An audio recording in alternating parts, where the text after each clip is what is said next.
Apple is undoubtedly one of the world's most valuable companies. Its spectacular growth in customer base, profits, and share price has been driven majorly by the sales of its iPhone products. From the iPod to the iPhone, the iPad, and then the Apple Watch, each new product has woven its way into the fabric of our everyday lives. And chances are that you own an iPhone, a MacBook, or one of Apple's products. Here's a fun fact. Apple is the first US corporation to surpass $1 trillion in market capitalization in 2018.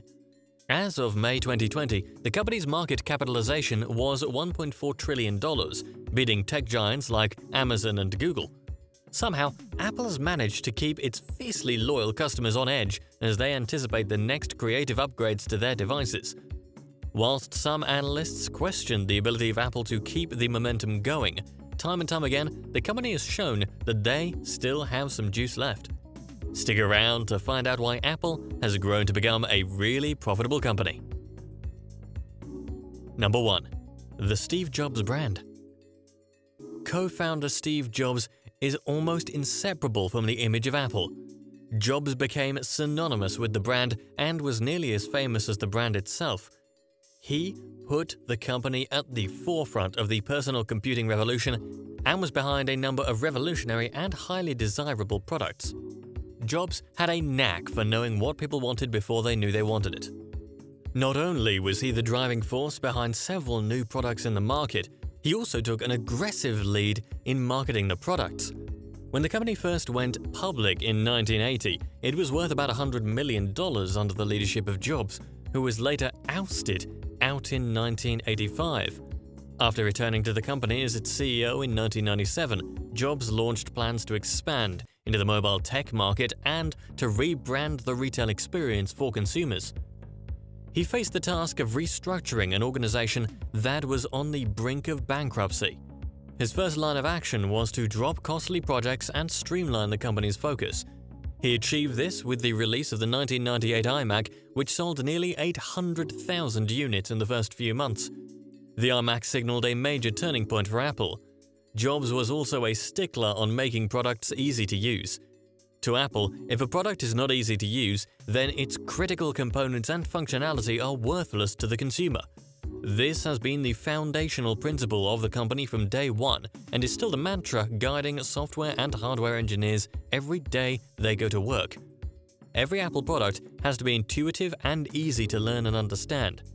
Despite Jobs' death in 2011, the company has managed to follow in his path of success and keep things simple. Number 2. Diverse range of products. There are two sides to Apple's diverse range of products. At one end, the company has released a number of diverse and stylish-looking products since the late 1970s, and on the other side, the company has been wise enough to focus on one product model. On the list of Apple's core products are the iPhone, the Mac, iPad, wearables, and other services. The iPhone is the company's core product and has consistently ranked amongst the top 5 smartphone vendors in the world since 2009. As of December 2019, when the first fiscal quarter of 2020 ended, iPhone sales were reported to be $55.96 billion. The iPhone has often been dubbed the most successful product in history, and there is a reason behind this. At the time of the iPhone's first launch, other competitors such as BlackBerry were using QWERTY keyboards and styluses. Apple took a unique approach to its first release in 2007 by introducing a multi-touch screen. Thanks to Apple, future generations may never get to see phones with keyboards. Apple's simple yet innovative design revamped the style of smartphones and positioned the company as a leader in mobile technology. Industry giants like BlackBerry were unable to compete. Here's another fun fact. Did you know that over 2.2 billion units of the iPhone have been sold to date, and around 1.5 billion iPhones are still in use? Apple Services. Another profitable aspect of Apple's business is Apple Services. This segment posted revenue of $46.3 billion in the fiscal year 2019 and $12.72 billion for the first quarter of the fiscal year 2020. Data suggests that Apple's subscription business, including its subscription apps, grew 40% year-over-year. Services such as iCloud storage, Apple Music subscriptions, and Apple Care warranties have generated a lot of revenue for the company. Apple reports that there are more than 450 million paid subscriptions on its platform. Mac. Apple's success story cannot be complete without talking about the Mac. Long before there were iPhones and iPads, there was Apple's personal computer business. Although the Mac's contribution to Apple's growth has consistently fallen in the last few years due to slowing demand for personal computers worldwide, the segment still remains a very important part of the company. As of 2019, Mac products accounted for about 11% of the company's revenue. Notwithstanding, this segment is part of a broad, interlinked product family running on the iOS operating system. iPad, wearables, home and accessories. The truth is that Apple's product offerings have been a back-to-back hit. Are you talking about its iPad that quickly changed the game and became the first commercially successful tablet computer when it launched in 2010, or the AirPods and HomePods? In less than 3 months after its release, the iPad sold more than 3 million units. As of the fourth quarter of 2019, the iPad still controlled more than 36% of the global tablet market, with 2019 sales coming in at $21.3 billion. Devices like the AirPods and the Apple Watch have also grown to become more than just tech products, but also fashion statements. There are reports that AirPods are the most viral products Apple has ever made. They're also amongst one of the fastest-selling Apple products of all time. Personally, I feel that Apple has managed to stay at least 2 years ahead of its competitors, while other competitors are struggling to roll out products to compete with existing Apple devices. The company is already working on new products at least 2 years out. For example, when the iPhone 5S launched with a fingerprint sensing home button in September 2013, it took its biggest rival Samsung until April of the next year to deliver its own fingerprint sensor in the Galaxy S5. This penchant for staying ahead is a nightmare for Apple's competitors. It is worth stating that Apple is not in the habit of inventing a new product or product category. They simply enter a market and make it better. Since Apple invented the first commercial PC with its Apple II, all other products of the company have been recreations of existing products. Apple did not invent the first MP3 player, it made it better. They didn't invent the smartphone, they made it better. They also didn't invent the tablet, they made it better. According to Apple's designer, Jonathan Ive, our goals are very simple: to design and make better products. If we can't make something that is better, we won't do it.